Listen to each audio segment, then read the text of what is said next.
And Hannah prayed and said, My heart exults in the Lord. My horn is exalted in the Lord. My mouth derides in my enemies, because I rejoice in your salvation. There is none holy like the Lord, for there is none besides you. There is no rock like our God. Talk no more so very proudly. Let not arrogance come from your mouth. For the Lord is a God of knowledge, and by him actions are weighed. The bows of the mighty are broken, but the feeble bind on strength. Those who were full have hired themselves out for bread, but those who were hungry have ceased to hunger. The barren has borne 7, but she who has many children is forlorn. The Lord kills and brings to life. He brings down to Sheol and raises up. The Lord makes poor and makes rich. He brings low and he exalts. He raises up the poor from the dust. He lifts the needy from the ash heap to make them sit with princes, to inherit a seat of honor. And inherit a seat of honor. For the pillars of the earth are the Lord's, and on them he has set the world.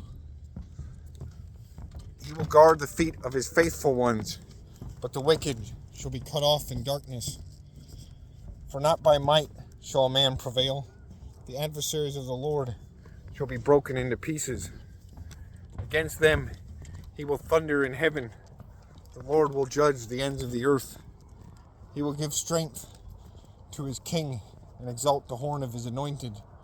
Then Elkanah went home to Ramah, and the boy was ministering to the Lord in the presence of Eli the priest. Now the sons of Eli were worthless men. They did not know the Lord. The custom of the priest with the people was that when any man offered sacrifice, the priest's servant would come while the meat was boiling with a 3-pronged fork in his hand, and he would thrust it into the pan or kettle or cauldron or pot. All that the fork brought up, the priest would take for himself. That is what they did at Shiloh to all the Israelites who came there. Moreover, before the fat was burned, the priest's servant would come and say to the man who was sacrificing, Give meat for the priest to roast, for he will not accept boiled meat from you, but only raw. And if the man said to him, Let them burn the fat first, and then take as much as you wish, he will take it by force. Thus the sin of the young men was very great in the sight of the Lord, for the men treated the offering of the Lord with contempt. Samuel was ministering before the Lord, a boy clothed with a linen ephod, and his mother used to take him a little robe and take it to him each year when she went up with her husband to offer the yearly sacrifice. Then Eli would bless Elkanah and his wife and say, May the Lord give you children by this woman, for the petition she asked of the Lord.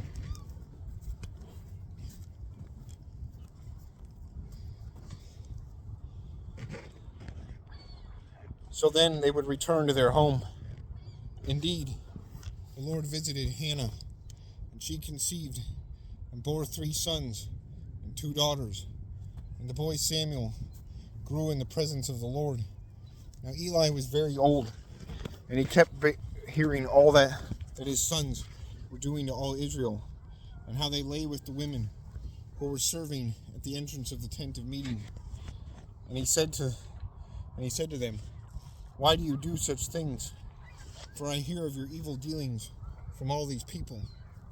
No, my sons, it is no good report that I hear the people of the Lord spreading abroad. If someone sins against a man, God will mediate with him. But if someone sins against the Lord, who can intercede for him?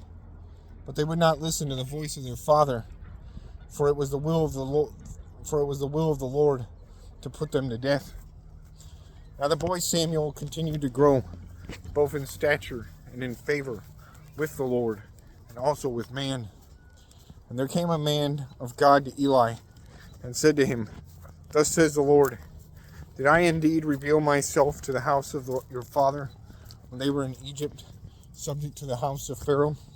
Did I choose him out of all the tribes of Israel to be my priest, to go up to my altar, to burn incense, to wear an ephod before me?